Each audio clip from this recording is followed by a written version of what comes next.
417 individuals for smoking-related offenses this calendar year. You know, I think, Ken, to your part, that would be a great part of the messaging to the people who are frankly frustrated and fed up, and it seems that SEPTA and the city aren't doing anything about this. You know, it's great that we're offering lots of other things, but you know, frankly, some people want to see about this, you know, enforcement. In addition to that, you have been issuing citations, and we can talk about how to improve that process. I think that would help issuing that SEPTA does see this. I agree 100%, and that's one of the things that Vicky Lupica is on the call too. We are updating our website to include a page, SEPTA page, will have more statistics about what we're doing out there. As we talk about this stuff, each will have its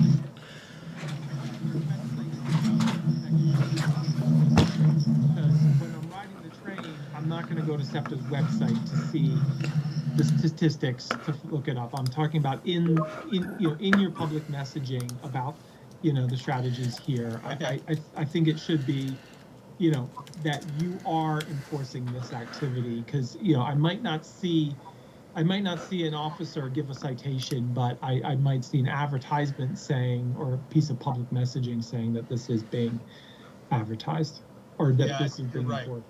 It could probably be pushed out in various ways. So, Vicky, do you have anything you want to talk about? You're on mute still. Sorry, hi.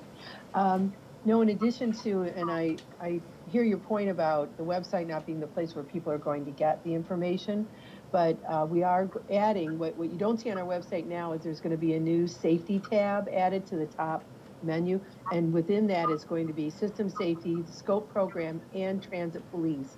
And so it's going to have its own section, and then we'll be pushing this out to the stations in signage and in overhead announcements, and just trying to get all of our riders in the various modes and areas where they maybe see or listen to or hear what we're talking about, to go back to Ken's message about not just put out the cigarette. We're not going to make anybody put their cigarette out, but letting people know that we care what we're doing and how we're working together with all the other agencies to try and mitigate the smoking.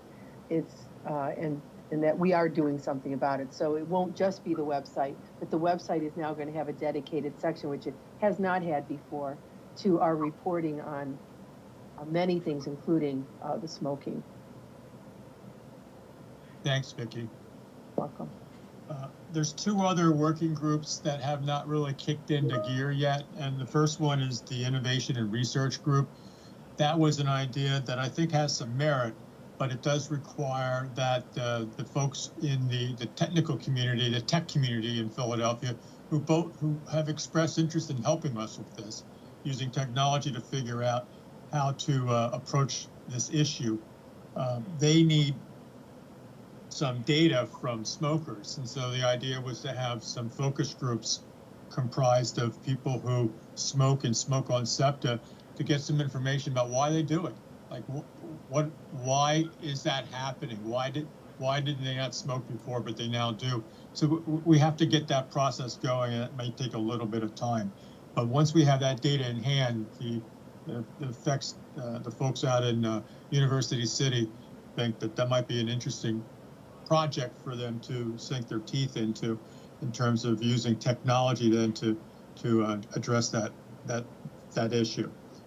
The other group is a very important one, and I think Wendy is here from SEPTA and a couple of the city folks that are on the committee, the Public and Government Relations Group. We just want to make sure that leadership in the city and maybe even beyond is aware of A, the magnitude of the problem, but also B, the effort that we're making here collectively to address it, and to make sure that things are coordinated where they need to be coordinated to advance some solutions, or at least some ideas for solutions. So our strategy at this point, and Wendy, you can weigh in, is I think to wait till after the primaries, but then at that point to start to engage either candidates or office holders with a little bit more information about this problem and where we might need their help. Yep. Good morning, everyone. Thanks, Kim. Yeah, we would agree that timing is everything with this in terms of talking to elected officials, and so after the primary would be ideal to begin to at least engage them about the seriousness of the situation, and hopefully gain some support for trying to help eradicate it. I do have one question. I don't know if this has taken place since the pandemic, but does anybody know when the Great Smokeout Day, what month the Great Smokeout Day used to take place? It's in November, Wendy. It's Okay. pretty close, like right around Thanksgiving. Okay. Just wondering, if there was an opportunity to, if there's a citywide event that maybe at some stations, folks are positioned to, distribute literature about that day before the day, like maybe the week of leading up to the day, just to get more information out about not smoking. No, that's a good idea. Yeah, happy to work on that with you guys. Yeah, we'll put that on our list. I think November is going to be a pretty exciting month around here, so we'll have to see how things go. Yes. That's a good outreach idea. Third Thursday in November is the Great Smokeout. Thank you. Third Thursday. Okay. So that's SEPTA committee day. At least it's not board day. Oh, wait, no, November we changed the calendar because of the holiday, so who knows what it is. We'll see. Again, just thank you very much. We'll recap where we're going with this. I'm planning to have one more big meeting like this, probably around June, where we'll kind of be wrapping things up at that point and giving a final overview of where the various efforts stand moving into the summer, and be delivering, my plan is to deliver a report to the Connect committee by early July, mid-July, that sort of summarizes everything that we've been doing here with a list of recommendations. So I do invite all of you, if you have some ideas or your thoughts about what we should be doing, to share those with me, and I'll put that into the bucket and see where we go from here on out. Sonia Sands, in terms under of controls. What we can do to work together to reverse this trend and make SEPTA, in particular our two subway lines, the primary means of travel around here, and be attractive from a customer experience standpoint like they used to be. So with that, any other thoughts that anybody has about the topic? Oh, Kim, I didn't know if you wanted me to just give a recap on the advocacy and stakeholder work group before we wrapped up as well. Sure, please do. Yeah, let everybody know who's involved with that, because I think it's pretty impressive. Okay, great. I'll be really brief, guys. I know folks may have a busy morning. The last work group update, just want to report out on, was the advocacy and stakeholder work group. And so this has been comprised of a pretty impressive lineup, and thanks so much to Dr. Aronoff and CC Hayes for also helping to pull all this together. It's made up of representatives of several large tobacco control professional organizations like American Lung Association, Heart Association, Cancer Society, tobacco control experts and researchers and clinicians.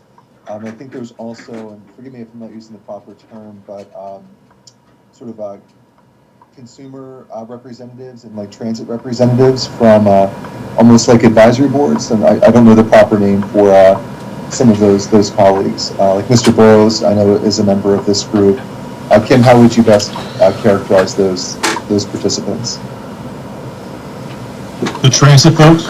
Yeah, so like transit representatives? Yeah, okay. Transit advocates. Transit folks? Okay, sure. Yeah, so like transit representatives?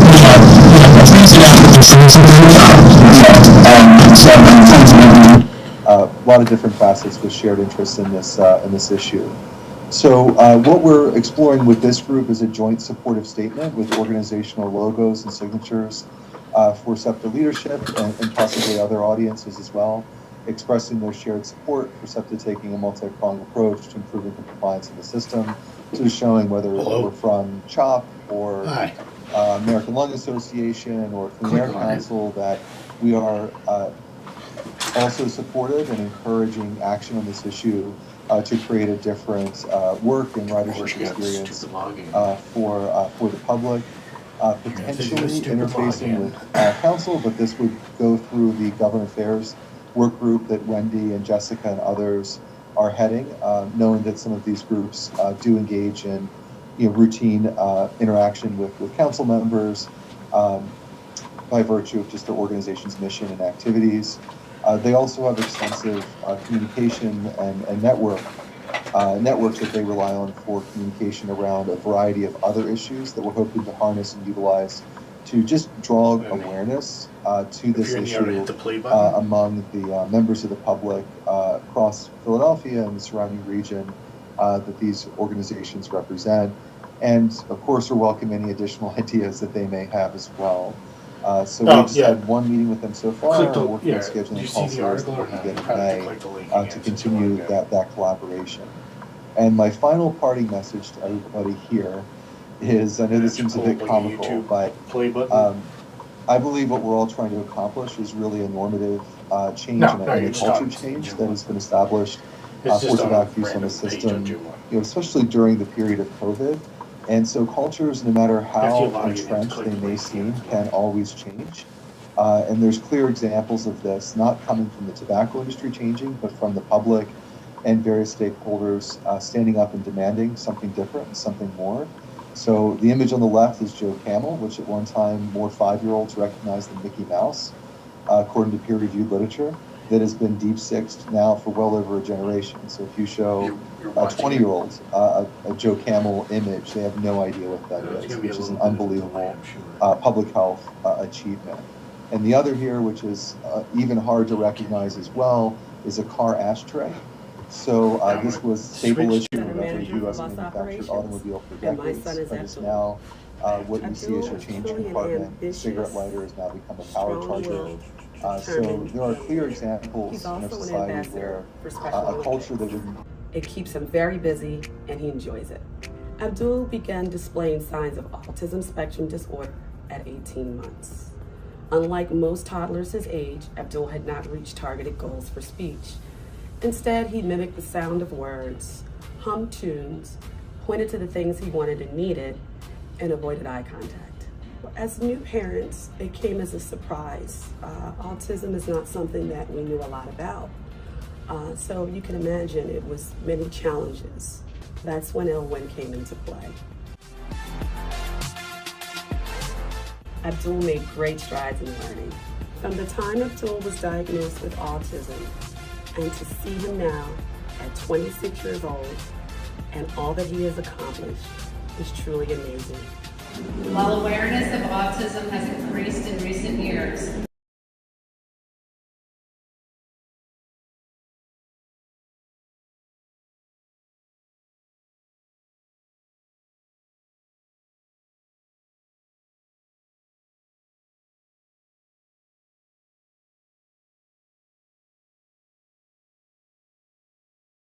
information to me, and I will get them in the loop. We'll be meeting with the working groups over be like a the 5 second next delay, but I also few didn't have the weeks audio to sort on, of keep things rolling, like especially after the primary. We'll get the other groups rolling as well, and working towards that July target date to get something final to the Connect Committee. What you're hearing is I a have meeting I'm on. I just have the Wendy. microphone. Yep. I just wanted to know if we would consider adding the word vaping next to smoking. I know we've, had a lot of conversation today about tobacco Cool, right? and tobacco type products that are being used on the system, but do we want to add vaping considering, the lawsuit with Juul and, how they marketing to young minors, and vaping is an issue also, so a health issue also. So just wanted to put it out to the group to see if we would consider adding the word vaping to